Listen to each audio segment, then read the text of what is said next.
Uma boa noite a todos. Vamos dar início ao 7º treino de preparação para a OBI desse ano de 2023. Nessa semana passada tivemos a prova da primeira fase, depois no final quero aí o feedback de vocês a respeito dessa primeira fase, mas vamos já dar sequência aos nossos trabalhos, já se preparando para a fase 2.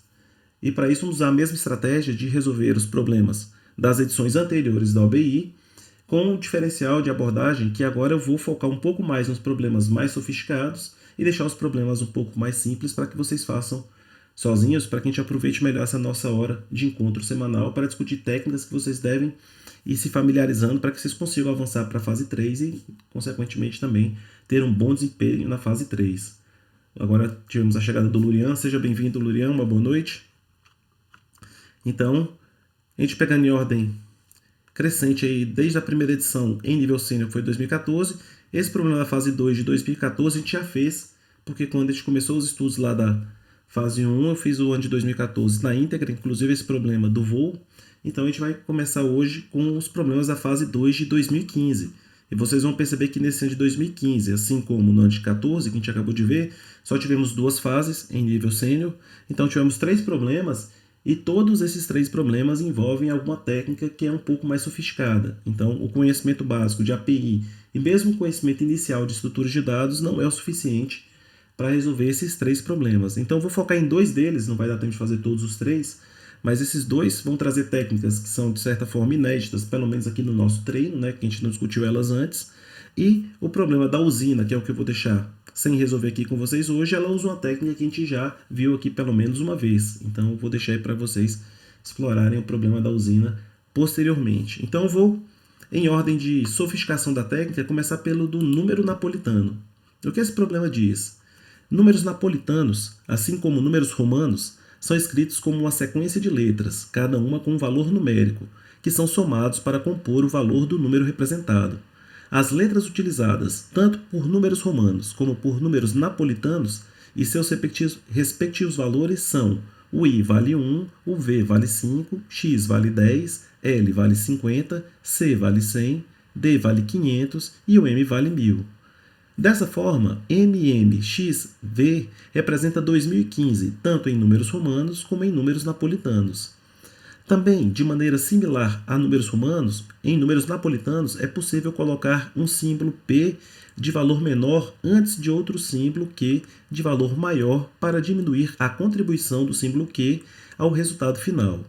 Por exemplo, IX significa 10 menos 1, que é igual a 9, tanto em números napolitanos como em números romanos. Até aqui não temos nenhuma diferença, nem de simbologia, nem de significado, entre números napolitanos e romanos. A diferença vem nesse segundo parágrafo. No entanto, no caso de números napolitanos, os símbolos são processados da esquerda para a direita e cada símbolo diminui o valor do próximo símbolo maior que ele, sucessivamente, até que não haja um símbolo maior do que o último símbolo processado. E, nesse caso, o valor atual do último símbolo processado é somado ao resultado final. Então, veja que a diferença para números romanos e números napolitanos é bem sutil. Aqui a questão do número napolitano é que ele propaga essa questão do menor anteceder o maior até onde for necessário e há essa subtração. E nos números romanos essas subtrações acontecem, mas numa quantidade mais contida, né? Você pode ter um único símbolo e não é qualquer símbolo que pode anteceder qualquer outro, né? Aqui é uma generalização, então, do sistema romano. Por exemplo, considere o número I, V, IX, X. Então, esse primeiro I vai mudar o valor do V, porque é o primeiro símbolo que está à direita do I, que tem valor maior do que ele. Como o I vale 1 e o V valia 4, agora o V valeria o valor 4. E esse V vai mudar o valor do primeiro X para 6. Veja, esse V agora valendo 4, vai descontar essas 4 unidades lá do X, que é o primeiro símbolo, maior do que o V. O fato do I ser menor que o V não faz diferença, ele salta o I e vai buscar essa diferença lá no X. E esse segundo I vai encontrar no X seu primeiro valor maior do que ele, o X valia 6, vai descontar mais uma unidade, passa a ser 5. Quando eu chego no X, à direita do X não tem ninguém maior do que ele, e ele foi subtraído pelos símbolos anteriores para o valor de 5, ele vai somar 5 no resultado final, e o último X, que não foi modificado hora nenhuma, ainda vale 10, soma esses 10 ao resultado, e o valor final é 15. Então, sua tarefa é, dada uma cadeia de caracteres, determinar o valor do número napolitano que ela representa. Então, a entrada desse problema consiste em uma única linha contendo uma cadeia de caracteres S. Na saída, seu programa deve produzir uma única linha contendo um único número inteiro, o valor do número napolitano que a sequência de entrada representa. Então veja que é um problema bem interessante, uma pequena variação de números romanos, mas que faz com que a gente não possa usar o algoritmo tradicional de conversão de romanos para decimais aqui. A gente tem que fazer um algoritmo um pouco mais abrangente.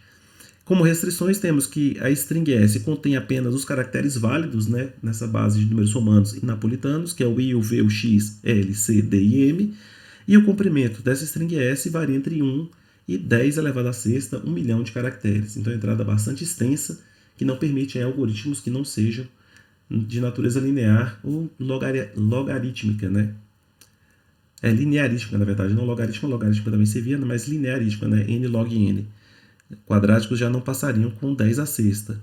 Então, existe um conjunto de testes que somam 40 pontos que permitem a solução quadrática, com 10 ao cubo, que é a primeira solução que a gente pensaria naturalmente. Que como seria a solução quadrática?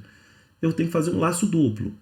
O primeiro índice aponta para o caractere que eu estou observando no momento, e o segundo índice variaria do vizinho imediato dele à direita, o sucessor, e caminharia potencialmente até o final em busca desse símbolo que pode ser em valor maior do que o símbolo que eu estou observando. Encontrando esse símbolo, eu faço a subtração de valor entre ambos. Não encontrando esse valor, aí eu teria que proceder somando esse valor atual à resposta. Então, se eu procedesse com o entendimento do algoritmo quadrático, eu teria esses 40 pontos aqui e teria essa pontuação parcial e não teria naturalmente os 100 pontos, que seria para a solução completa. A dificuldade nesse problema é justamente essa. Como é que eu identifico, dada a posição I, qual é a posição J, à direita de I, que contém pela primeira vez um caractere que seja maior em valor na base dos números napolitanos do que o valor que eu estou observando agora, se isso acontecer de fato. Então, fazer essa identificação de forma eficiente é o coração desse problema para que você consiga somar aí todos os 100 pontos dessa solução. Então, vamos abrir aqui um terminal Python, começar a trabalhar aqui. E agora que as soluções vão ser um pouco mais sofisticadas, vocês fiquem à vontade para fazer intervenções. Se vocês quiserem participar via chat, fiquem à vontade. Se vocês, de repente, quiserem fazer participações também de voz, pode abrir o microfone, somos poucos aqui, não tem problema nenhum. Fiquem à vontade para fazer as intervenções de vocês. Eu já tenho uma solução aqui que eu fiz, então vamos... vou deixar aqui só para não napolitano, para não abrir o arquivo que eu já tinha trabalhado antes. E vamos proceder primeiro com a parte fácil do problema aqui, né, que é fazer a leitura da entrada. Isso é bastante tranquilo. Então, na minha função main, como a entrada é grande o suficiente, eu já vou me precaver contra possíveis problemas de falta de velocidade na leitura. Esse não precisaria esse do cout, porque a saída escreve só um número, mas para não perder a viagem, a gente faz todos de uma só vez.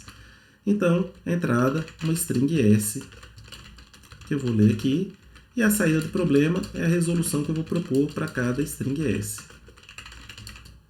Eu já tenho copiado aqui os 3 casos de teste, posso mostrar para vocês. O caso 1 é o I, V, I, XX, o caso 2 está aqui corretamente, e o caso 3, tá certo?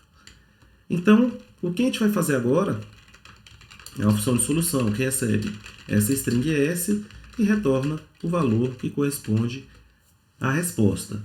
Então, a primeira coisa que eu vou fazer aqui agora é identificar esse antecessor mais próximo de cada número e de forma eficiente. Para fazer isso, naturalmente, eu vou precisar de um mapa auxiliar que mapeia para cada caractere o seu valor inteiro, segundo a base aí indicada. Então, o I vale 1. Então, veja o meu mapa. A chave é um caractere, o valor é o inteiro, e eu posso inicializar esse mapa com um par de chaves, e dentro das par de chaves, cada par de chaves corresponde ao primeiro elemento a chave, segundo elemento a valor. Então, o I vale 5, segundo conjunto, o V vale 5, depois o X vale 10, depois, agora é o D, né, que vale 50, não, o D é 500, o L vale 50, deixa eu não me confundi aqui, deixa eu olhar aqui no texto problema, L50, isso mesmo. Depois o C vale 100 unidades.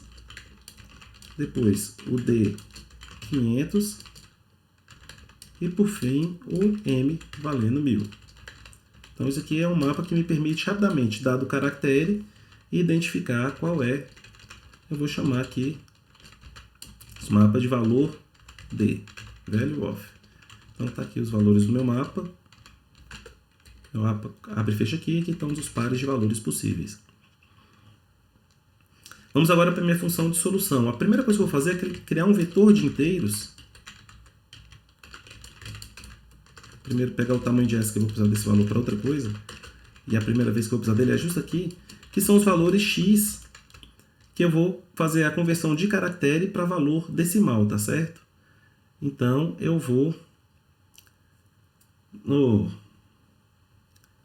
inicializar esse X com N posições. N posições são suficientes? São. N posições são suficientes.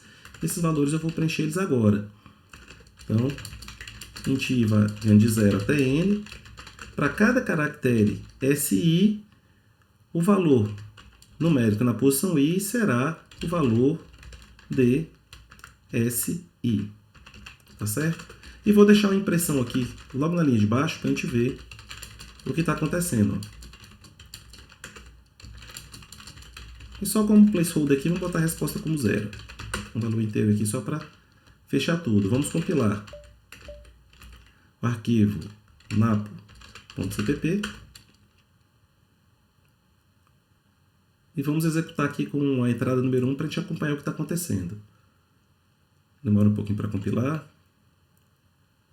Ok, napo com in1. Então vejam vocês que na entrada 1, deixa eu repetir ela aqui embaixo, ó, eu tenho o i foi mapeado para o 1, o v mapeado para o 5, o i para 1 e os 2x para 10. A entrada 2 não é muito interessante, mas a gente pode acompanhar aqui que só tem um monte de x, então é tudo 10, exceto o último que é 50. A 3 já é mais interessante. A 3 a gente pode ver aqui em cima, ó, i vale 1, v vale 5, x 10, l 50, c vale 100, D 500, M 1000. Aqui, na verdade, eles estão em ordem crescente, né? Tem todos eles aí, uma vez cada um. Tudo tranquilo até aí, pessoal? Se alguém quiser fazer uma intervenção, o mapeamento e a conversão de caractere para valor, está tranquilo para todo mundo, né? Deixa eu deixar o código aqui de novo, enquanto tomo um gole d'água. Se quiserem fazer alguma pergunta, fiquem à vontade. Agora vem a parte interessante. Como a gente faz a identificação desse valor que antecede? Eu vou fazer o seguinte. Eu quero um vetor auxiliar, que eu vou chamar de next, que é o próximo valor que é dado i, o next i vai ser o próximo índice j, que é maior do que i, e contém um valor que seja maior do que o xi. E se não houver nada, eu vou marcar com sentinela -1, tá certo? Então, vou calcular ele primeiro usando uma rotina quadrática, que seria o de 40 pontos, para a gente entender exatamente o que significa esse vetor next. Então, para cada um deles, eu vou fazer o seguinte. Eu vou começar no j variando de i mais 1, que é o vizinho dele, até o n, e isso. Se o valor de x no índice j for estritamente maior que o valor de x no índice i, então eu achei essa posição que eu quero marcar. Então, a primeira ocorrência de um valor que é maior que i, então o índice j contém o valor que é maior do que i. E vamos imprimir aqui agora também, logo abaixo, o valor next i. A rotina está quadrática, aqui está tranquilo porque os exemplos são muito pequenos, mas é para a gente visualizar o que a gente está fazendo e eu vou trocar pela rotina mais eficiente daqui a pouco.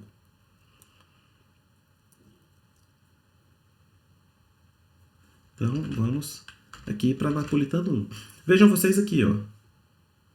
Os índices dos vetores começam em 0, naturalmente. Então, a partir do índice 1, o índice 0, no índice 1 eu tenho um valor estritamente maior que 1, tá certo? Já no índice 1, o que vai ter um valor estritamente maior que ele vai estar no índice 3, que é esse daqui. No índice 2, o maior que ele é o índice 3. Esse não tem ninguém maior que ele depois, e esse não tem ninguém maior que ele depois. Vamos olhar no exemplo 2. Vejam vocês que todos os elementos, 10, 10, 10, 10, só vão ter no índice 6 alguém estritamente maior que eles. E o último, naturalmente, é -1. E no exemplo 3, deixa eu subir aqui a tela, Veja que está numa sequência crescente, então sempre o maior é justamente o próximo. Então deu para entender aí qual é a ideia desse vetor next? Porque se eu tiver esse vetor next, fazer a solução do problema é tranquilo. Inclusive eu vou proceder com a solução do problema, depois a gente vai trocar essa rotina, só que está aqui entre 18 e 24 para ficar mais eficiente. Então o que eu faço agora para calcular minha resposta? Se eu tenho o vetor next corretamente. Eu passo em todos os elementos, vou pegar aqui esse for que é exatamente o que eu quero. Para cada um dos elementos eu tenho duas ações a tomar. Se o next de i é diferente de menos 1, ou seja, existe um elemento à direita dele cujo valor é maior do que o dele, então o que eu tenho que fazer? Ir nesse elemento que está nesse índice, no next i, e subtrair dele o valor de xsi. Tá certo? Então, se ele está antecedendo alguém que é maior do que ele, então vou naquele elemento que está em next i e subtrai o valor dele. Caso contrário, não tem ninguém maior do que esse elemento daqui por diante, então o valor desse elemento atual passa a ser um elemento que compõe a resposta.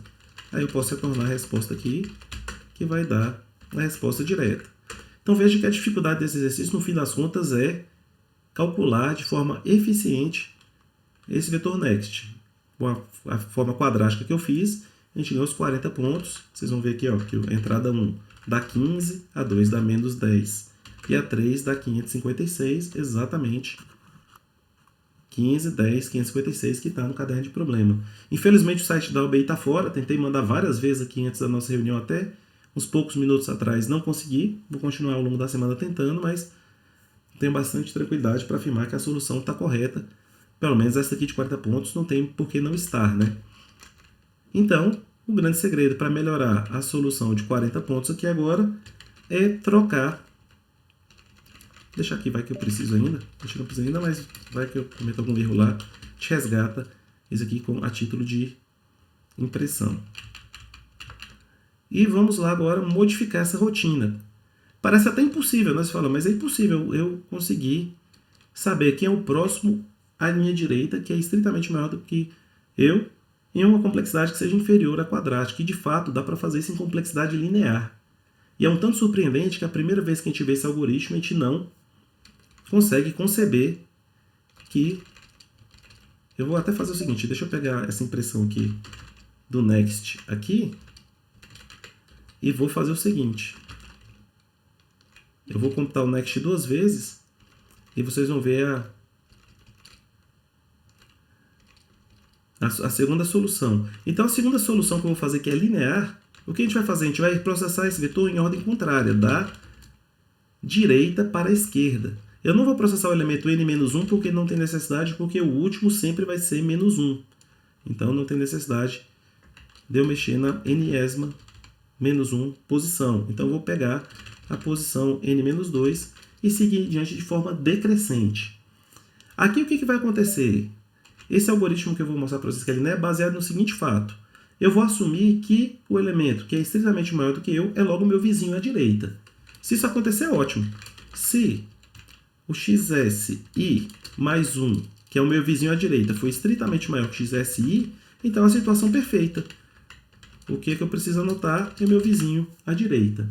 Claro que nem sempre isso vai ser verdade. Então, quando isso não for verdade, é que eu terei que fazer essa busca linear, continuar procurando o vizinho do meu vizinho e sucessivamente até achar esse valor. E o que eu vou fazer? Eu vou fazer o seguinte. Se esse valor não é o que eu queria, eu vou fazer o seguinte. Eu vou criar uma variável temporária p, que é o i mais 1, e vou fazer o seguinte. Enquanto esse elemento que ocupa a posição, enquanto esse pi, que é o meu índice, ele for diferente de menos 1, e o elemento apontado por P, ele é menor ou igual ao elemento que eu estou observando agora, justamente a condição contrária a essa daqui, o que eu vou fazer? Enquanto isso for verdadeiro, eu faço com que o P avance para o next de P. E aqui no final, o next de I vai ser exatamente o P. E aqui que está a graça da coisa. Embora eu tenha um laço dentro de um laço, a complexidade disso aqui ainda é linear. E que sentido? Se eu conseguir achar O vizinho imediato à direita, que é esse caso aqui, excelente. Se não, tem que ir caminhando, não tem outro jeito de não ir caminhando. E por que esse algoritmo se torna linear? Que é difícil de ver à primeira vista. É porque cada elemento vai ser observado no máximo 2 vezes. Porque imagine que você tem você pode imaginar uma sequência de números crescentes de 1 até 10. E o elemento que está à esquerda dessa sequência crescente de 1 até 10 é o número 9. Então o vizinho do 9 seria o 1, dá errado. Ele teria que pegar o vizinho do 1, que é o 2. O vizinho o next do 2 é o 3. E ia caminhando nessa escadinha até chegar ali ao 10. Aí você fala, realmente, aí aconteceu um processo linear. Ok. Só que agora, qualquer elemento que esteja à esquerda de 9 e que seja menor que 9, não entra mais nessa escadinha em hora nenhuma, porque se ele vai chegar no máximo em 9, e mesmo que ele seja maior que 9, o 9 vai manter ele direto lá para o 10, saltando todo mundo.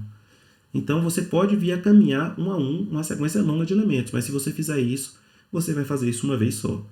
Então por isso que esse algoritmo é quadrático. Eu botei essa condição inicial, que no fim das contas é dispensável, porque esse laço aqui de baixo a contempla. Então o laço de fato é esse.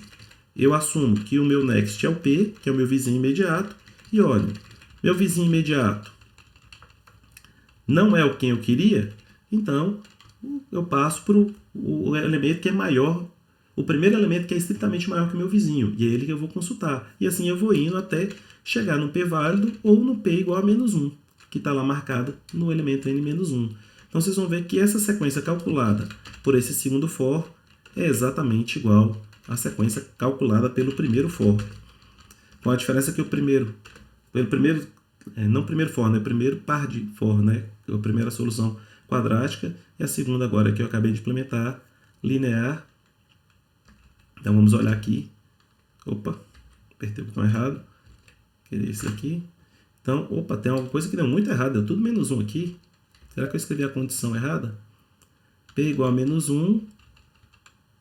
E se o que está à minha direita for menor ou igual que xi, o P vai para next P. Next P igual a menos 1. Ok. A ideia está certa, mas eu errei em algum ponto aqui. Será que eu inverti a condição?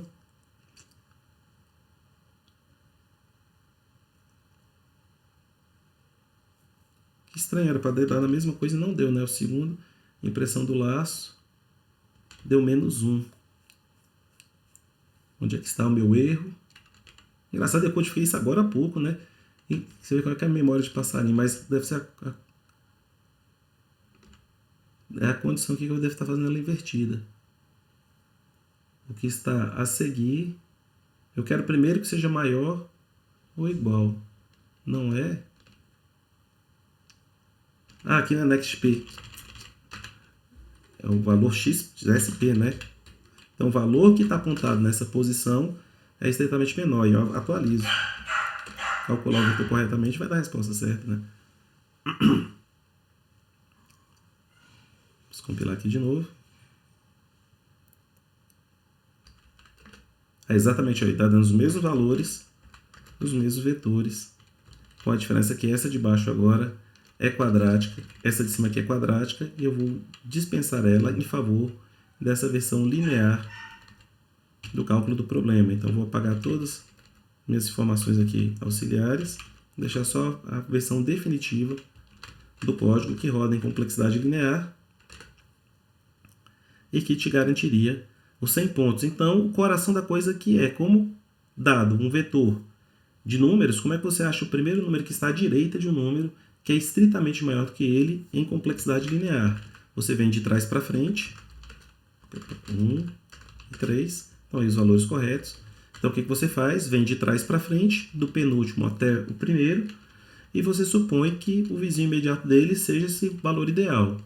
Enquanto esse seu candidato não aponta para o índice menos 1, e esse número não é de fato maior do que o que você quer, então você avança para o maior número do que o seu candidato. Então você vai saltando para a direita, em saltos às vezes curtos, mas saltos às vezes longos, mas com a garantia que você só vai olhar um número no máximo 2 vezes.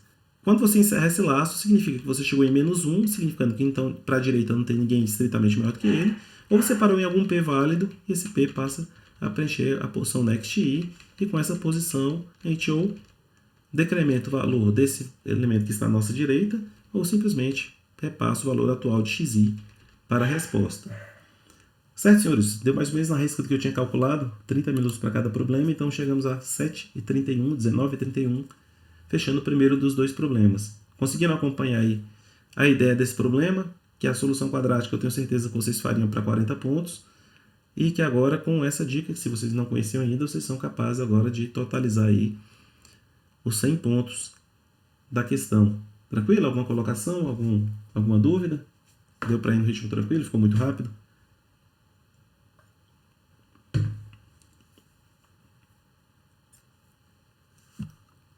Se vocês puderem me dar um feedback aí no chat, eu agradeço, para que a gente possa passar para o segundo problema da noite.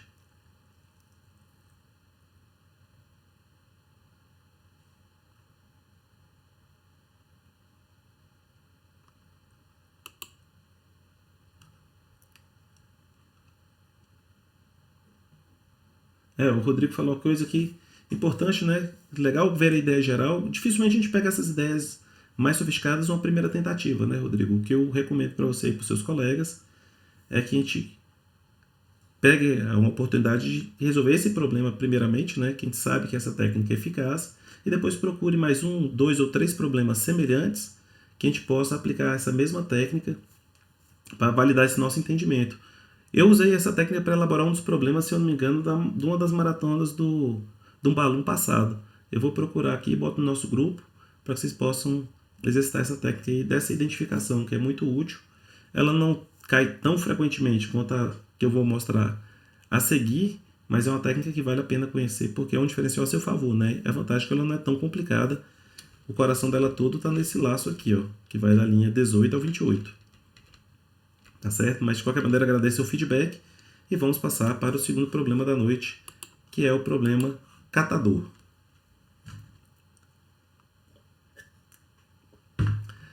Muito bem, nesse segundo problema de hoje, temos o seguinte texto. Há uma sequência de n baldes indexados de 1 até n, onde cada balde contém uma certa quantidade de conchas.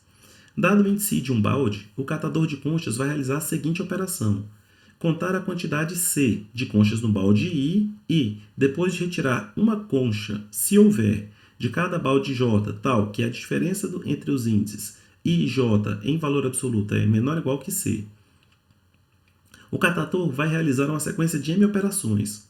Quantas conchas restarão no final ao total? Por exemplo, se o n é igual a 10, a quantidade de conchas em cada balde inicialmente é 1, 2, 0, 8, 4, 2, 9, 8, 1, 3, e o catador realiza m igual a 4 operações nos índices 9, 5, 10 e 6, então os baldes vão conter no total 23 conchas no final. E como é isso funciona? Eles botaram uma figura aqui, eu vou até dar um zoom aqui, porque ela é um pouco pequena, para a gente acompanhar. Vamos lá. Então, a sequência inicial era essa. Os números estão indexados em valores de 1 até n. Então, o índice 9 é o 1. Então, tinha uma concha. Então, na concha, nessa posição, uma para a direita, uma para a esquerda, ele subtrai uma de cada. 7, 0 e 2. Ok. Próximo índice é o índice 5. Então, 1, 2, 3, 4, 5, conta é o 4. Então, 4 para a esquerda, 4 para a direita, ele vai subtrair uma unidade. Então, vocês podem ver que 1 passou para 0, 2 para 1, e todos aqui até o 6 foram subtraídos de uma unidade. O 0 e o 2 mantiveram-se intactos. No 10, haviam duas conchas, só que para a direita do 10 não tem mais índices válidos. Então, embora estivesse dentro do range válido, não tem o que fazer para cá. Para a direita, duas posições, subtraio uma unidade do 6, e veja que aqui tinha 0, 0 permanece. Eu só tiro se tiver conchas. E por fim, no índice 6, o índice 6 é o índice 1, onde está o 1, então uma concha para a direita e uma para a esquerda, são subtraídas de 2, no final se soma 1 com 7 para dar 8, com 2, 10, depois 17, 22, 23, que é a resposta. Então, de novo, problema fácil de entender, fácil de simular e difícil de resolver para uma entrada muito grande. A primeira linha da entrada contém dois números, n e m, respectivamente, o número de baldes e o número de operações. A segunda linha contém uma sequência de n números naturais, representando as quantidades de conchas dentro de cada balde. A terceira linha contém a sequência de M índices. Seu programa deve imprimir uma linha contendo um número natural, a quantidade total de conchas ao final das operações. Então veja que eu tenho no caso extremos, 10 a quinta baldes com 10 a quinta elementos. Esses elementos podem ter valores até 50.000. Quando você pega 5 vezes 10 a quarta vezes 1 vezes 10 a quinta, vai dar 5 10 a nona. Então já fica perigoso de usar int, que vai no máximo a 1 10 a nona. Então já vale a pena fazer esse total dentro de uma variável tipo long. Em um conjunto de testes que vale 30 pontos, os valores vão só até 10.000 para você arriscar de novo uma solução quadrática. E o que seria a solução quadrática? A simulação exata dos passos ali descritos. Você recebe o índice na operação, vai ao seu vetor, olha quantos elementos ainda tem lá, quantas conchas. Aí você vê quantos elementos para a esquerda e quantos para a direita você vai visitar, subtraindo um de cada um se tiver. Então, se você simular isso tudo, 30 pontos. Para ganhar os 100 pontos aqui, a situação é mais complicada. E mais complicada mesmo, bem mais complicada que a situação anterior, porque aqui eu tenho um problema que é bem conhecido e uma variante desse problema que é bem conhecido. Então eu vou mostrar para vocês o material que eu trouxe aqui. Eu vou passar rapidamente, mas ele está no repositório de TEP, tá? Eu tinha separado aqui, cadê meu outro terminal? Não, esse aqui é o que a gente está trabalhando. Quando eu saí, eu tinha um problema com o OBS e saí, eu tive que abrir mão dos terminais aqui.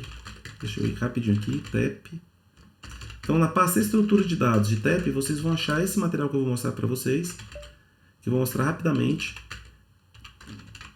E depois eu mostro o código, como fica. Mas tem que entender a ideia primeiro, que senão não dá para fazer esse código. E qual a ideia aqui?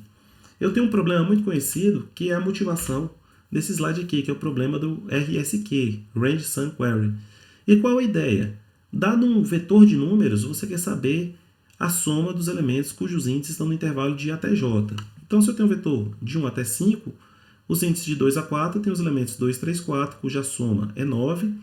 A soma de 3 até 3 é só o elemento que ocupa a terceira posição, que é o 3. E o RSSQ de 1 a 5 é a soma de todos os 5 elementos, que dá 15. Claro que você pode resolver esse problema facilmente fazendo um laço que itera do I até o J, inclusive vai totalizando os valores e responde. Então, todo mundo consegue responder um RSQ de forma linear. A questão é que se eu tiver Q consultas, como é o nosso caso das operações aqui, e cada uma delas eu tiver que responder na complexidade proporcional ao tamanho do vetor, a solução teria a complexidade, o produto das consultas vezes o número n, que é uma complexidade alta. E a questão é que a gente consegue reduzir essa complexidade para a soma, em vez do produto de nq, ou seja, a complexidade vai ser determinada pelo maior dentre eles, o número de consultas ou o tamanho do vetor, se a gente pré-processar essa sequência, e aí a gente consegue responder cada consulta em apenas O1. Então, essa é a solução de força bruta, eu vario K do I até J e somo os elementos do vetor. Então, qual é a ideia aqui? É usar a soma de prefixos. Qual é a soma de prefixos? Prefixos são sequências que começam sempre no índice 1 e se estendem até eventualmente chegar no índice n. Então, eu vou pegar o prefixo iesmo, é a soma do K variando de 1 até I, de AK. Então, para essa sequência aqui, o primeiro elemento, a soma de prefixos do único elemento é 1, depois 1 mais 2, 3, 3 mais 3, 6, 6 mais 4, 10 e 10 mais 5, 15. Ou seja, é a soma acumulada, vocês podem ter visto aí no curso de estatística e probabilidade. Nessa sequência, e quando a gente está trabalhando com esse problema dessas consultas, intervalos, quase que sempre os índices são dados entre 1 e n, e a gente deixa o índice 0 sem trabalhar com ele. Se for o caso, a gente seta P0 igual a 0, que vai facilitar a nossa vida, porque com P0 igual a 0, se você quiser saber a soma dos intervalos, o que você faz? Soma todos os índices de 1 até J e subtrai a soma dos índices acumulados de 1 até I menos 1. Ou seja, quando eu faço essa diferença, resta justamente as somas de I até J. Ou seja, uma vez que eu tenha a soma de todos os prefixos, eu consigo responder qualquer uma com uma simples subtração. E veja que para calcular o próximo prefixo, basta pegar o prefixo anterior e somar o elemento da posição correspondente. Então, eu consigo calcular todos os prefixos em complexidade igual ao tamanho do vetor, e depois cada consulta me custa 1. Então, esse n é para pré-processar, para gerar a sequência PK, e o Q para responder às consultas. Então, o código é esse. Eu gero um vetor com n mais 1 posições, inicializado em 0, para que fique o P0 igual a 0, e a soma de prefixos da posição até i é a soma de todos os prefixos até a posição anterior, mais o elemento naquela correspondente posição. Então, RSQ, variando de i até j, é j menos PSI menos 1. Então, isso aqui já nos dá uma ferramenta muito interessante que já nos dá um patamar de diferença em relação ao pessoal que não está se preparando para o OBI, que é o conhecimento de responder perguntas como essa em complexidade constante desde que eu pré-processe o vetor da soma de prefixos. Só que tem um probleminha aí que fica aberto nessa estratégia. Para que essa estratégia funcione e eu consiga responder todas as consultas de forma constante, eu preciso que o vetor original, a minha sequência numérica, seja estática, ou seja, ela não pode se alterar entre as consultas. Porque se ela se alterar entre as consultas, eu teria que atualizar a minha soma prefixada dos prefixos e, naturalmente, eu voltaria para uma solução quadrática se eu tivesse que ficar atualizando os prefixos a cada momento. Então, foram desenvolvidas estruturas de dados dinâmicas que suportam a operação de RSQ com complexidade logarítmica, não mais O1, mas em compensação ela suporta a atualização dos elementos do vetor dinamicamente entre as consultas.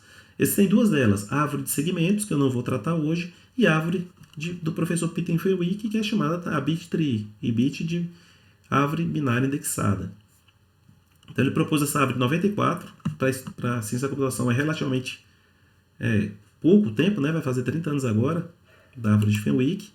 E o que a árvore de Fenwick é? É uma estrutura de dados para responder ao RSQ de forma eficiente, com log n para cada consulta. Não é O1, como é o caso do vetor estático, mas é o bom o suficiente para um vetor dinâmico.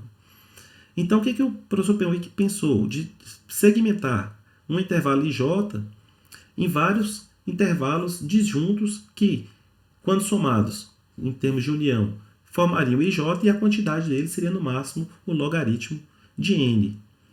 Embora ela receba o nome de árvore, a implementação é feita em cima de um array. A implementação dela é bem curta, inclusive a implementação que eu vou mostrar para vocês é um pouco mais longa que o salto, espaço e bote-chave na linha de baixo, mas tem gente que implementa ela em menos de 20 linhas.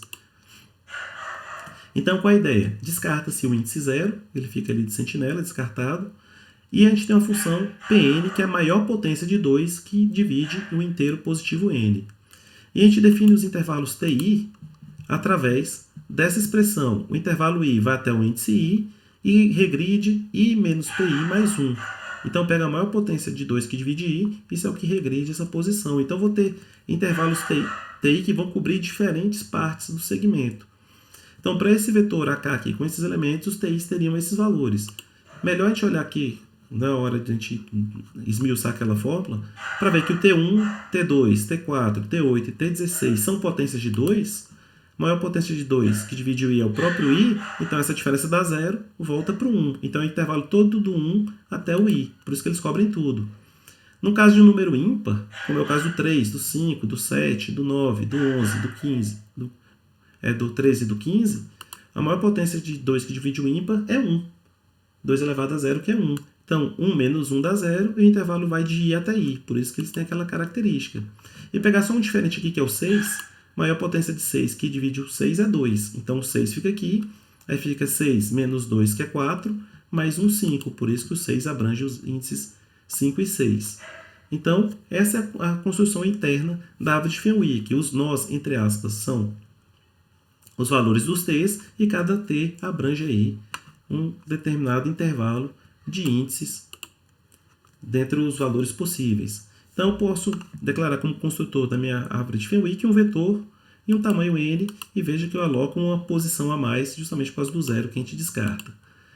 Para responder às RSQ, o que eu preciso fazer? Eu preciso saber decompor o intervalo de 1 até j como uma união de intervalos disjuntos que fazem parte dos TIs lá do Fenwick. Então, o de 1 a 15 eu posso pegar 1 a 8, 9 a 12, 13 a 14, 15 a 15. Todos esses intervalos são disjuntos e a soma das somas desses intervalos seria a soma de 1 até 15. Então, se eu sei somar de 1 até determinado número, eu sei somar de i até j, somando até j e subtraindo de i menos 1, que é o mesmo raciocínio das somas prefixadas. E como a gente calcula essa decomposição? Para calcular essa decomposição, a gente tem que usar o bit menos significativo do número, que é a maior potência de 2 que o divide, é a mesma função Pn. E existe um hack binário aqui para calcular essa função Pn em O1. Você pega o número e faz o AND binário com menos ele. Isso vai te dar exatamente a maior potência de 2 que divide aquele número. Exatamente a maior potência de 2 que divide aquele número, que é o bit menos significativo ligado. Então, para saber a sequência de intervalos que decompõem o IJ, você vai pegar o índice J, J menos PJ, J menos PJ, menos PJ, J menos PJ, e vai seguindo de forma descendente. Num código fica simplesmente o laço. Para achar o bit menos significativo é N e N, que eu faço. Enquanto I for maior ou igual que 1, eu somo o TS na posição I e desconto do I o seu bit menos significativo. Vou fazendo isso até que o I se torne 0. Ou seja, eu vou descontando os bits ligados de um número, uma hora ele se torna 0. Então, isso é um laço muito eficiente, porque a repressão binária de um número contém no máximo log 2 bits ligados, log 2 mais 1, mas é na proporção log 2 bits ligados. Então, é um laço muito eficiente que decompõe o intervalo e me dá a soma de 1 até I, e sabendo a soma de 1 até I, de I até J, eu somo até J menos I menos J. Então, para construir essa árvore aqui de Fenwick, por exemplo, os elementos originais são esses. Então, o elemento TK contém o elemento 2, o T2 vai conter os dois primeiros, o T3 contém só o índice 3, o 4 é a soma dos 4 primeiros, o 5 é ímpar, é só ele, o 6 eu mostrei para vocês são os dois primeiros, 7 é ímpar, é só ele, e 8 os 12 primeiros. Então, para esse vetor aqui, eu teria esses valores TK e I. Se eu quisesse calcular a soma de 3 até 7, do índice 3 até o índice 7, que daria 1 mais 3, 4, menos 1, 3, mais 5, 8, menos 7, 6. Então, se eu fosse por isso, daria isso. Mas se eu quisesse usar a estratégia aqui da diferença, teria que ser a soma de 1 até 7, menos a soma de 1 até 2. A soma de 1 até 7 é a soma desses três intervalos, 6 menos 4 mais 2, que é 8. E, de fato, se você somar de 1 até 7, vai dar 8. Olha só. 2, 3, 6, menos 1, 5, mais 5, 10, menos 2, 8. E aqui deu 10, menos 2, 8. Porque 1, 7 usa esses intervalos, é porque usa aquela decomposição que eu mostrei antes.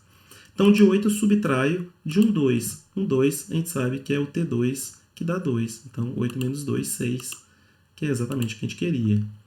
Então, para construir a Fenwick Tree, a gente já sabe como responder aquela query. Só que o interessante é a gente poder modificar esses elementos à medida que a gente for fazendo as consultas. Então, a gente só tem que modificar aqueles intervalos que aquele elemento traz uma contribuição para eles. Então, a gente faz o pensamento reverso e, ao invés de tirar o bit menos significativo, a gente soma o bit menos significativo no número para saber quais são os intervalos afetados por ele. Então, a operação de atualização é essa. Imagine que eu queira somar 4 unidades no A3. Então, primeira coisa, o A3 se tornaria 5 aqui. Mas o T3, que é esse primeiro elemento, depende do 5. O T4 também.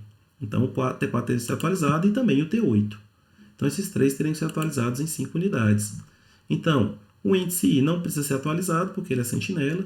Enquanto o I for menor ou igual que N, eu somo esse valor X nesse intervalo TSI e incremento com o bit menos significativo. Então, você vê que há uma simetria. Para fazer a soma, a decomposição vai subtraindo o menos significativo, e para achar os intervalos que são afetados pelo índice I, eu vou somando o bit menos significativo. Então, a gente pode inicializar uma árvore de Fenwick inicialmente todo mundo zerado, e para preencher as versões iniciais eu passo em cada elemento e atualizo com a operação de adição na posição II para modificar aquele valor. Então, vejam vocês aqui, se eu quiser preencher inicialmente com esse vetor, a primeira atualização é botar 2 unidades no A1, que vai afetar o 1, o 2, o 4 e o 8. Depois, eu somo 0 unidades no 2, aí não tem o que se fazer. 1 unidade no 3, o 3 afeta o 3, o 4 e o 8. Quando eu somo 3 unidades no 4, afeta o 4 e o 8.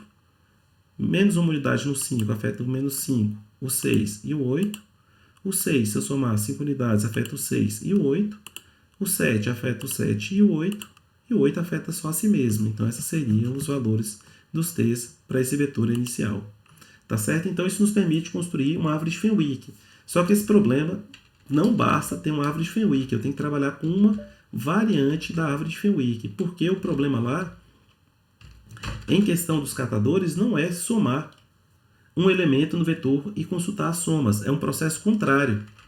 O que eu tenho lá é uma variante, porque na árvore de Fenwick, as minhas consultas queriam saber o valor em um intervalo e eu atualizava cada ponto em separado. Aqui é o contrário, eu quero atualizar todos os elementos de um intervalo com valor fixo, no nosso problema subtrair menos uma unidade em todo o intervalo de valores, e depois saber o valor de cada elemento individualmente. Então, o original era range query, ou seja, pergunta no intervalo, point update, o update pontual. Aqui eu quero o contrário. Eu quero o point query, perguntar sobre um ponto, eu quero o range update. Então, o que a gente vai fazer? A gente vai reinterpretar o que os nós da árvore de Feywick guardam para que a gente possa fazer essa modificação. Então, essa interpretação é o seguinte, o TK vai armazenar um valor x que vai ser adicionado a todos os elementos dali por diante. Então, quando eu fizer uma atualização em todo o intervalo ij por um valor k, o menos 1 do nosso problema, a gente faz o seguinte, no índice i a gente bota k, e no índice j mais 1 a gente bota menos k. Ou seja, a partir do i, todo mundo soma k, e na posição j menos 1 eu boto menos k, porque eu cancelo o efeito daquele k que vai propagar até o final. Então, do i até o infinito teria mais k, só que do j mais 1 até o infinito menos k, então k menos k se anula, significando dali por diante não tem modificação. Então, dá essa atualização, dá isso. Vejam vocês, até antes do i está tudo tranquilo, índice i começa a somar k em todos, na posição j mais 1 já não tem mais o k.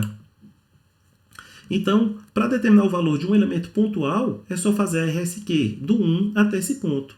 Ou seja, o valor de AI é RSQ de 1 até I.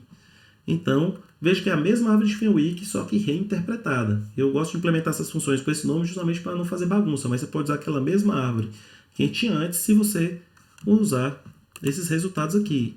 Então, essa é a implementação que eu usei na solução do problema. A gente tem que botar uma posição a mais, justamente porque quando a gente incrementa, quando a gente muda uma posição i, depois a gente vai na j mais 1, aí para a gente não invadir memória, a gente bota uma posição a mais.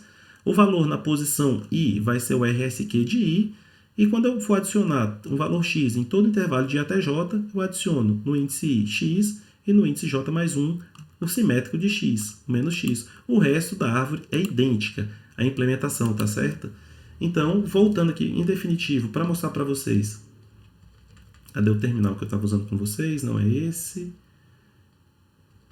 Cadê tanta coisa aberta? Eu acho que é esse. Muito bem.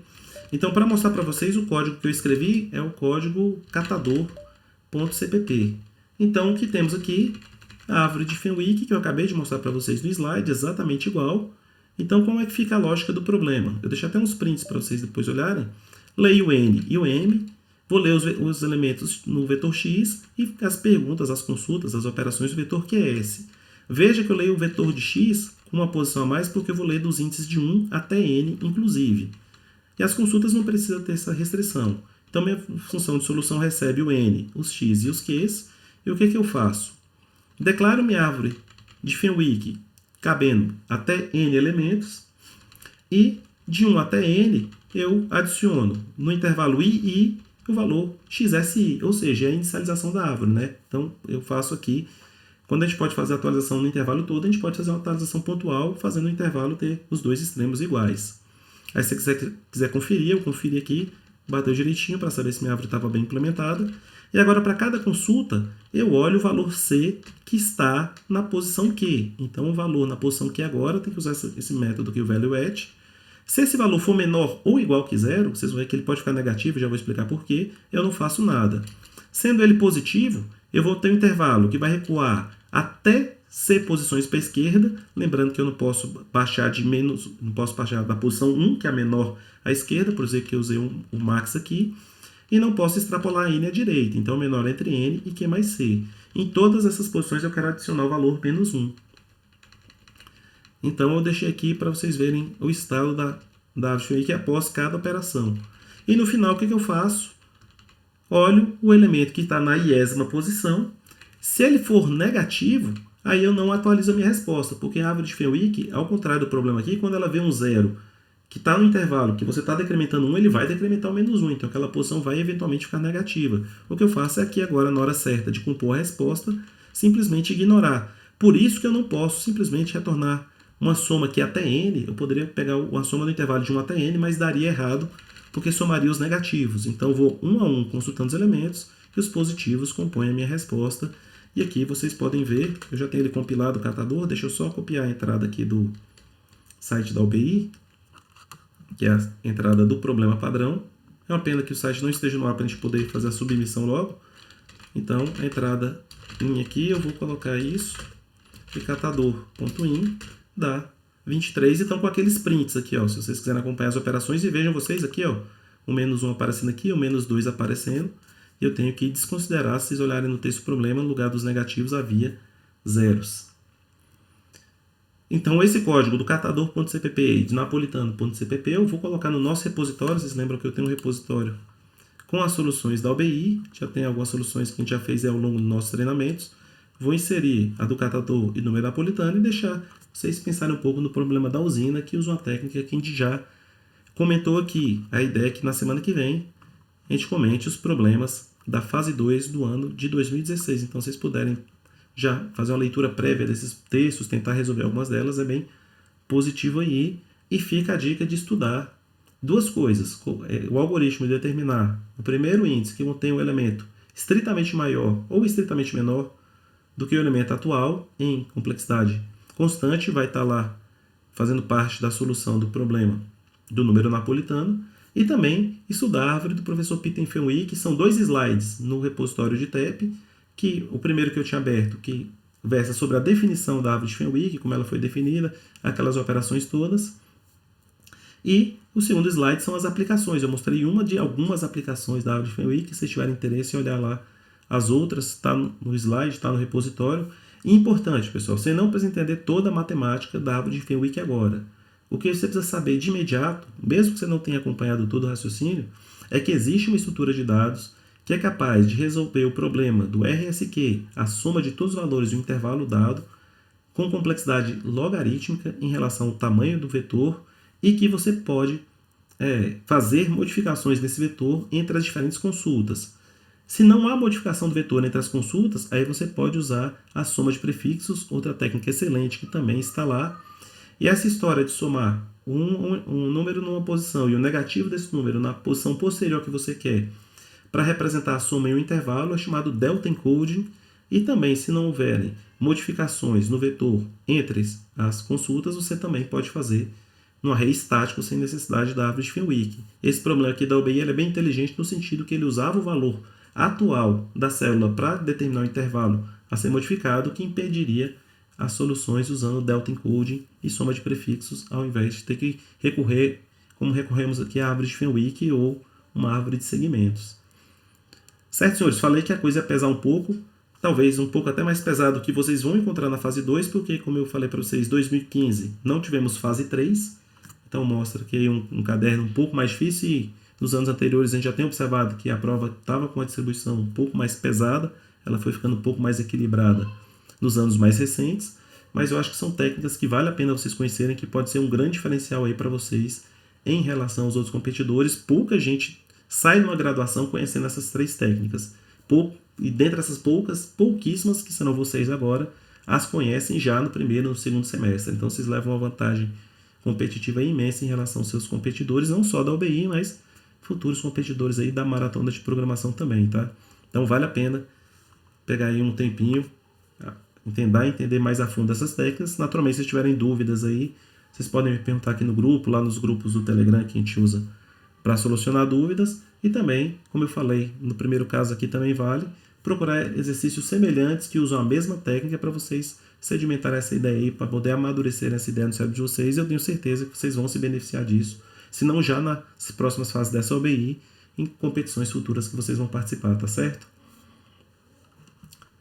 Temos aqui comigo agora, finalizando o nosso encontro de hoje, o Caleb, o Rodrigo e o Daniel. Vocês gostariam de fazer alguma manifestação aí no chat? Se quiser abrir o áudio também, fiquem à vontade para encerrar o treinamento de hoje.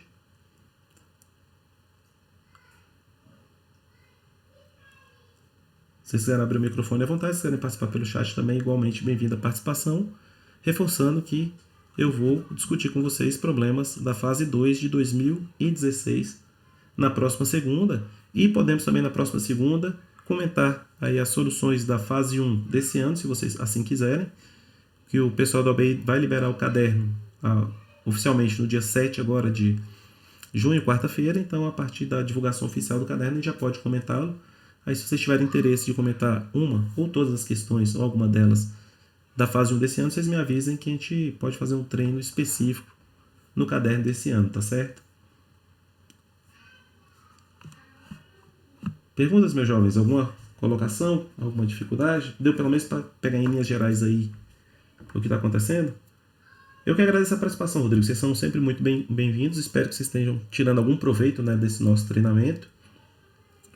Como eu falei, são temas bem avançados. Como eu falei, alguns alunos saem da graduação sem saber, alguns não, a maioria saem sem saber esses temas, alguns poucos descobrem ou em competição ou em disciplinas mais avançadas, e pouquíssimos têm acesso a esse material tão cedo, né? Então a dificuldade realmente é uma curva de aprendizado bastante acentuada, mas eu tenho certeza que vocês têm capacidade de absorver esse conhecimento e naturalmente se beneficiar aí bastante e descobrir isso o quanto antes, tá certo? Então eu agradeço a participação de vocês. Eu vou agora finalizar a gravação que eu estou fazendo para o Teams para colocar no YouTube, porque eu vou começar agora um treinamento com o pessoal do ensino médio. Então agradeço mais uma vez o Caleb, o Rodrigo e o Daniel por ter nos acompanhado até esse momento. E a gente retorna ao treinamento em nível superior na próxima segunda-feira. Uma boa noite a todos.